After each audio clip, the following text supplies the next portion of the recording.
Hello बच्चों, कैसे हो आप लोग।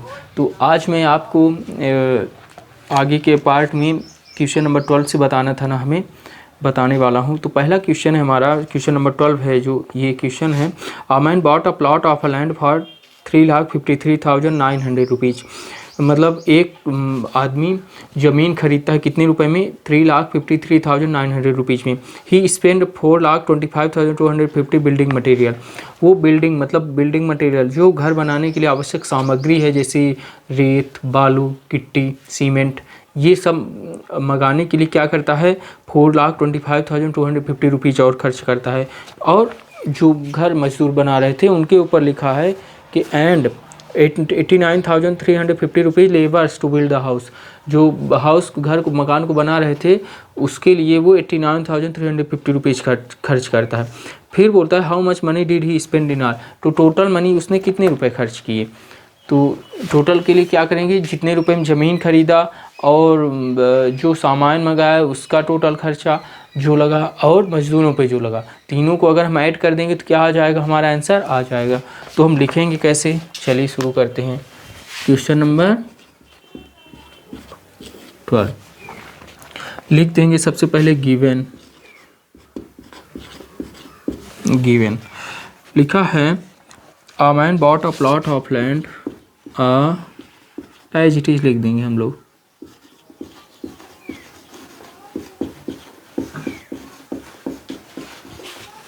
प्लॉट ऑफ लैंड कितने रुपए में है, 3,53,900।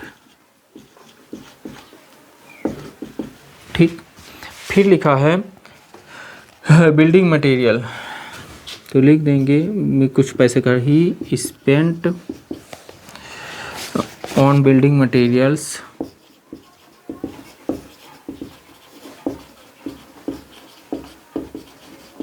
कितने रुपए खर्चा कर रहा है, 4,25,350 रुपीज़। ठीक है ना। फिर बोलता है लेबर्स पे भी कुछ खर्च कर रहा है ना, and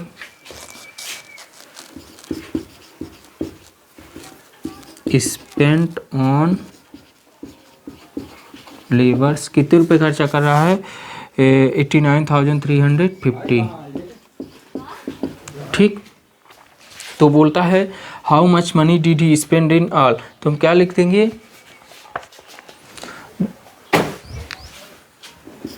hence the total money, क्या लिख देंगे, hence the total money spent by him is. क्या करने की, तीनों को टोटल कर देंगे। तो 3,53,900 प्लस 4,25,250 प्लस 89,350, तीनों जोड़ो, 0 5 + 5 + 10 और प्लस 0 10 की 0 1 कैरी, तो 9 1 10 10 plus 2 11 12 12 plus 3 15 1 carry, 3 + 1 4 4 + 5 9 9 9 18 1 carry, 5 1 6 6 2 8 8 8 16 1 carry, 3 1 4 4 8। ये हमारा क्या आ जाएगा, आंसर आ जाएगा। लिख देंगे hence the total money spend by him is 8,68,500 rupees. ठीक है ना। अब हम लोग अगले क्वेश्चन की तरफ चलते हैं।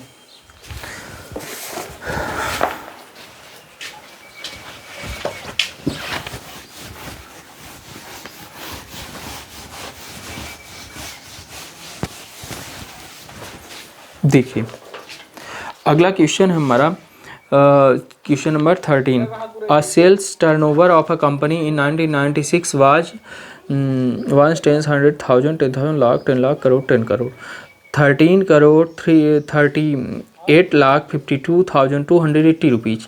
एक सेल्स टर्नओवर कंपनी कितना है 1996 में, कुछ रुपए हैं। इन द ईयर 1997 में उनका सेल इंक्रीज होके कुछ हो जा रहा है, मतलब हो जा रहा है 25,58,28,175 हो जा रहा है। Find the increase in sales turnover. अब देखो मैं बोल दूं कि आपका पहले साल कितने रुपए में बिका कोई चीज़, 1,000 में बिका, और दूसरे साल 2,000 रुपये में बिका, तो अब कितने रुपए की बढ़ोतरी हो रही है, तो 2,000 दूसरे साल बिका है 2000 में, और पहले साल 1000 में, तो 2000 में से 1000 घटा देंगे, जितना आएगा वही हमारा इंक्रीज होगा, मतलब 1000 का इंक्रीज। मान लीजिए पहले साल 1000 बिका, दूसरे साल 1800 मतलब 1800 में बिका, तो 1800 में से 1000 घटा देंगे तो इंक्रीज हमारा आ जाएगा, मतलब 800 रुपये का दूसरे साल इंक्रीज हुआ। इसी प्रकार जो इसमें पहले साल कुछ का बिका था, दूसरे साल इंक्रीज हुआ, तो इंक्रीज होके कुछ हो गया, तो इंक्रीज होके जितना हुआ माइनस जो पिछले साल था वो घटा देंगे, माइनस कर देंगे, तो हमारा आ जाएगा इंक्रीज, है ना, कितना इंक्रीज हो रहा है। तो चलिए इसको कैसे करेंगे, देखिए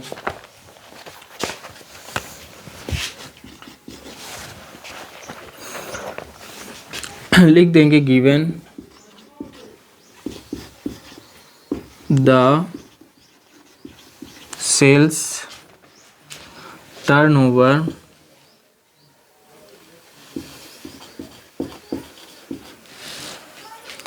of a company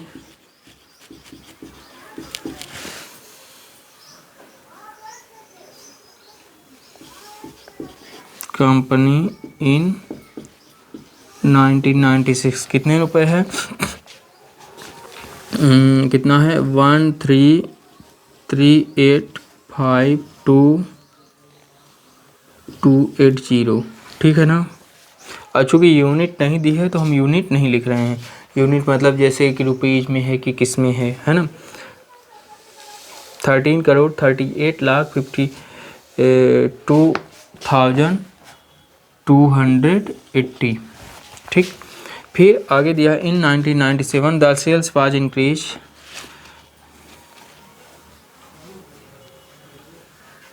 एंड, अब टर्नओवर जो 1997 वो लिख लो, टर्नओवर ऑफ कंपनी इन 1997 में कितने रुपीज़ है, रुपीज़ या कुछ भी मान लीजिए यूनिट, जो कि रुपीज़ नहीं लिखा है इनमें, 25,58,28,175। तो बोला है the find the increase in sales turnover, तो हम लिख देंगे so the increase in sales turnover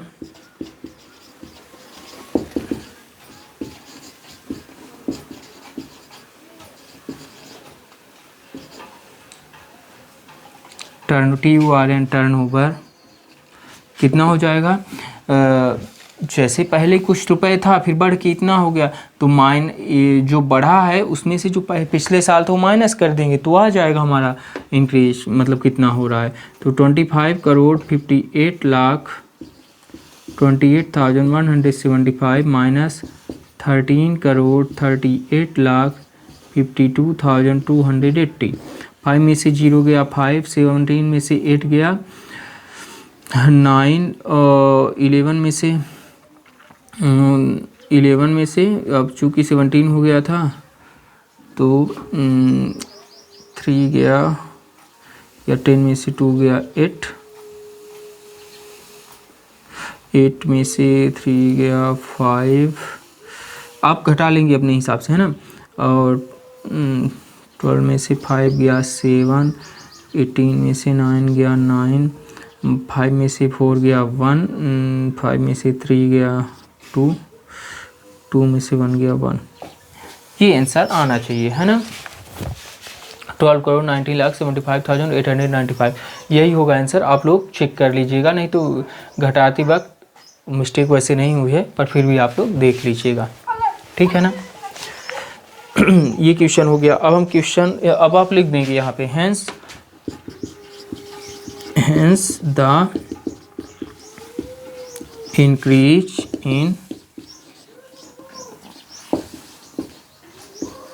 sales turnover in 1997 was 121975895।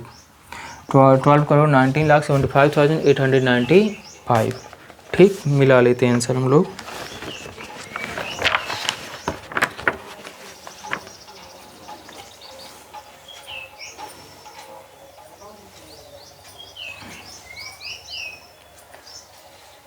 ठीक है, अगला क्वेश्चन है हमारा, क्वेश्चन नंबर 14 है, there are 8,956 employees in a company. एक कंपनी में कुछ कर्मचारी हैं। If the one employee gets an average salary, उस यदि एक एम्प्लॉय की एवरेज सैलरी 2,875 है, find the total amount which company has to pay per month. देखो, मान लीजिए आप किसी कंपनी में 100 लोग काम करते हैं, 100 लोग, और एक आदमी पर एवरेज सैलरी अगर एक मैन की ले लें तो मान लीजिए 500 रुपये है ना, एक महीने की। तो 100 लोग हैं तो 500 गुणे क्या करते हैं, मान लीजिए 10 ही लोग हैं, 100 ज़्यादा हो जाएगा, 10 लोग हैं एक कंपनी में और 5,000 रुपये एवरेज सैलरी है। तो 5,000 रुपये एवरेज सैलरी है और कितने लोग हैं, 10 लोग हैं। तो टोटल सैलरी कितनी हो जाएगी, देनी पड़ेगी आपको 5,000 गुणे 10, मतलब 50,000 रुपये आपका खर्चा आएगा उन 10 एम्प्लॉयज़ के ऊपर। तो इसी प्रकार कुछ एम्प्लॉयज़ हैं, उनकी एवरेज सैलरी दी हुई है, तो हमें क्या करना पड़ेगा, मल्टीप्लाई। तो हमारा आंसर आ जाएगा।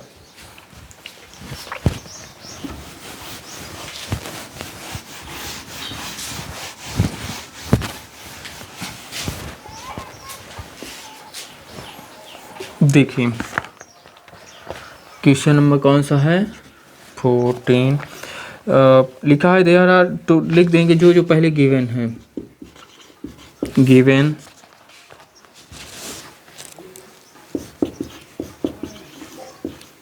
Total employees in a company, कितने रुपए हैं, कितने लोग हैं टोटल एम्प्लॉयज कर्मचारी, 8,956। फिर लिखा है one employee gets an average, एक एम्प्लॉय की एवरेज सैलरी दिया है, तो लिख देंगे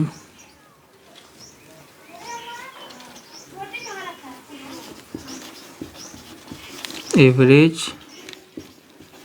salary, average salary of one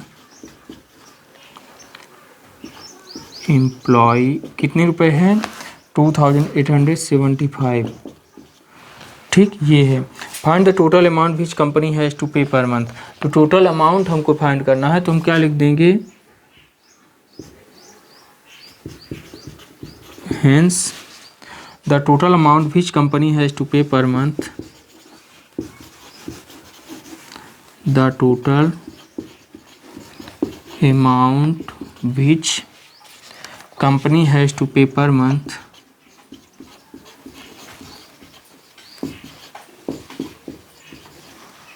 has to पे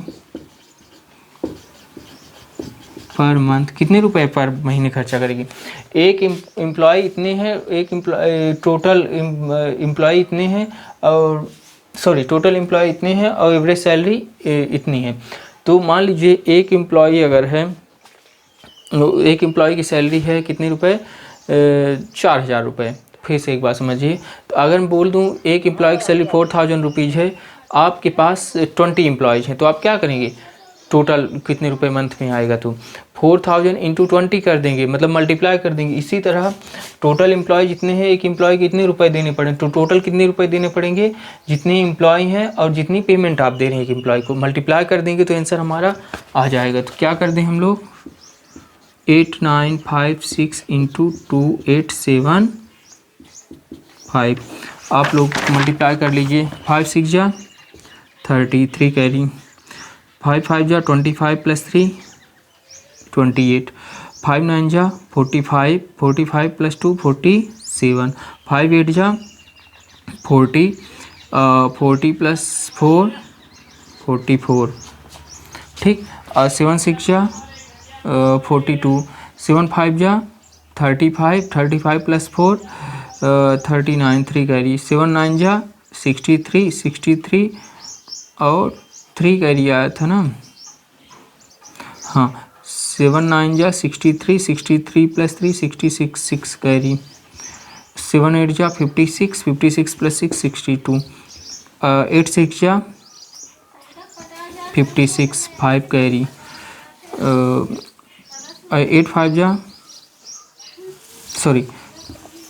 8 6 जा 48 का 8 4 कैरी, 8 5 जा 40, 40 प्लस 4 44 4 कैरी, 8 9 जा 72, 72 प्लस 4 76 7 कैरी, 8 8 जा 64 प्लस 7 71, 2 6 जा 12, 2 5 जा 10 प्लस 1 13, 2 9 जा 18 प्लस 1 9, 2 8 जा 16 प्लस 1 17। जोड़िए कितना आ रहा है, यहाँ नीचे नहीं दिख रहा होगा, देख लेते हैं दिख रहा कि नहीं, दिख रहा है। तो देखिए 0 8 प्लस 2 10 1 कैरी, और ये आ जाएगा 8 7 9 16 16 8 24 24 8 25 2 कैरी, 18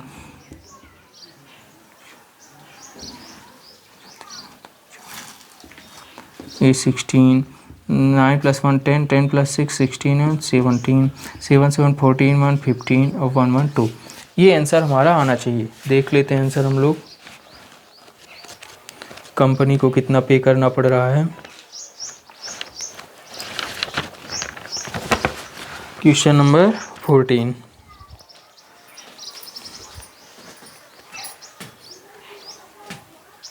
हाँ 25 74 85 00। ठीक है, तो क्या लिख देंगे, the total amount which company have to pay per month equal to इतने रुपीज़। ठीक है, बन जाएगा आप लोगों से। तो अब अगला क्वेश्चन क्या है हमारा, अगला क्वेश्चन है divide the smallest number of 9 digit by the largest number of 9 digit. ये अच्छा क्वेश्चन है समझने वाला।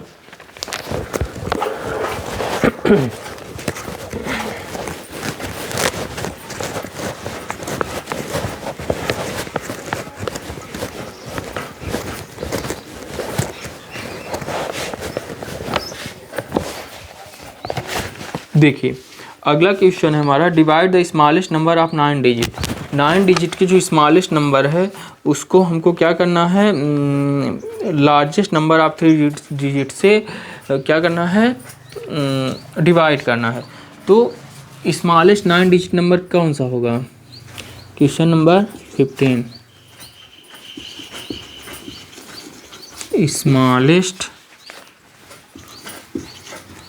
9 डिजिट नंबर कितना हो जाएगा। देखिए स्मॉलेस्ट 9 डिजिट नंबर,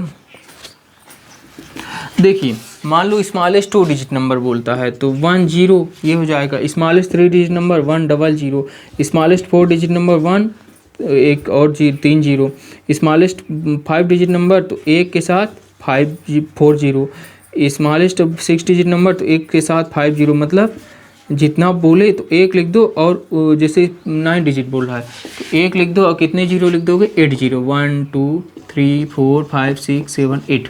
ठीक, ये स्मॉलेस्ट 9 डिजिट नंबर हो गया। फिर क्या बोलता है हमको, बोलता है कि इसको क्या करना है, डिवाइड करना है स्मॉलेस्ट लार्जेस्ट 3 डिजिट नंबर के। तो लिख दो, यहाँ पे हम लोग लिख देंगे we know that smallest 9 digit number. अब फिर लिख देंगे एंड लार्जेस्ट 3 डिजिट। देखिए लार्जेस्ट 3 डिजिट नंबर कौन सी होगी, जैसे लार्जेस्ट 2 डिजिट कोई बोले, 1 डिजिट लार्जेस्ट बोले तो 9, 2 डिजिट नंबर लार्जेस्ट बोले तो 9 9, 3 डिजिट लार्जेस्ट बोले 9 9 9, 4 डिजिट लार्जेस्ट बोले तो 9 9 9 9, क्योंकि इसके बाद एक जोड़ेंगे 10, 2 डिजिट हो जाएगा। Largest 1 digit number 9, largest 2 digit number 99, क्योंकि 1 जोड़ो तो 103 डिजिट हो जाएगा। Largest 3 digit number 999, largest 4 digit number 9999 है ना। तो कितना हो जाएगा लार्जेस्ट 3 डिजिट नंबर 999। अब क्या करता है, बोला है डिवाइड करने को, तो अकॉर्डिंग टू क्वेश्चन ATQ हम लोग लिख देंगे, कर देंगे, क्या कर देंगे डिवाइड। तो डिवाइड करने के लिए बोल रहा है तो लार्जेस्ट जो 9 digit number, smallest 9 digit number तो 2 2 4 6 2 8 डिवाइड बाई 990। अब आप लोग इसको डिवाइड करिए, 999 बन जा 199, 10 में 9 गया 1, 10 में 9 सॉरी 10 में 10 गया 0, 10 में 10 गया 0, मतलब 1 आया, फिर 1 0 उतरा, अब क्या 999 जाएगा, इसमें नहीं जाएगा। तो चूँकि ये डिजिट्स है तो यहाँ हम 0 लिख देते हैं। तो एक अंक तो ऑलरेडी उतर आया, लेकिन अब दूसरा अंक उतरने के लिए यहाँ 0 रखना पड़ा, फिर उतरा। लेकिन अब भी 999 छोटा है ना, 100 छोटा है इससे, तो क्या हो जाएगा, एक और 0 उतरेगा। अब देखिए 999 मंझा ये, तो फिर से 1000 में से 999 घटेगा, 1 आएगा, फिर उतारिए। अब 2 0 हैं, 2 0 यहाँ रख दीजिए, क्योंकि तब भी 100 होगा जो कि नहीं जाएगा। आंसर हम लोग मिलाते हैं।